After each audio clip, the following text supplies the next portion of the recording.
નદીને કાંઠે આંબાજરીને કાંઠે ઢોલિયા ઢાળી અને આપો હોકો પીવા માટે બેઠા છે. ગામના આજુબાજુના ખેડૂ આવીને બેઠા છે અને સામેથી હાવજ હુકતો આવે છે, પણ બેલાડ છે, જોડું છે હાવજનું, સિંહ ને સિંહણ છે.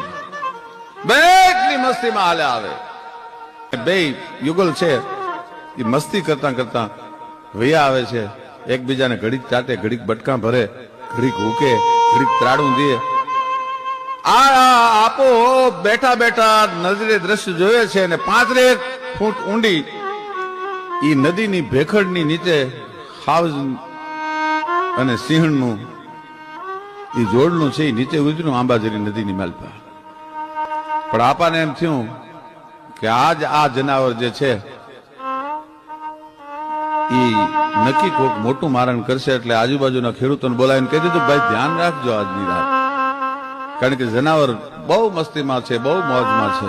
સિંહ અને સિંહણ બે નદીમાં ઉતર્યા અને ઊંડા ગુનામાં પાણી પીવા માટે સિંહણ ઉતરી, તરસી થયેલી સિંહણ, અને એમાં એક જૂડ રે, એ જૂડે સિંહણને પગેથી પકડી ભાઈ.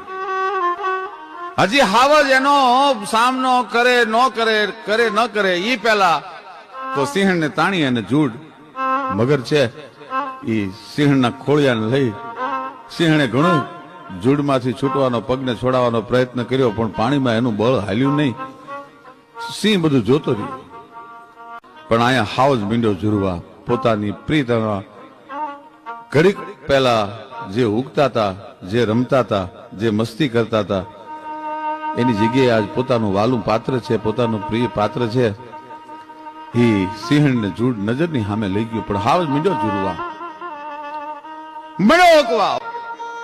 કે પોતાની સિંહણને નજરો નજર લઈ જતા જૂડને હાવજે જોયું છે, ગાંડો થયો છે હાવજ. આજ હું હાવજ કરશે નક્કી નથી. અને આપો મામો કાઠી દરબાર એ માણસોની ઉપર ભેખડ ઉપર ઉભા ઉભા બધું દ્રશ્ય નજરે જોવે છે. હાવજ મીંડો ઝૂરવા, સિંહણના વિજોગમાં ઝૂરવા મીંડ્યો.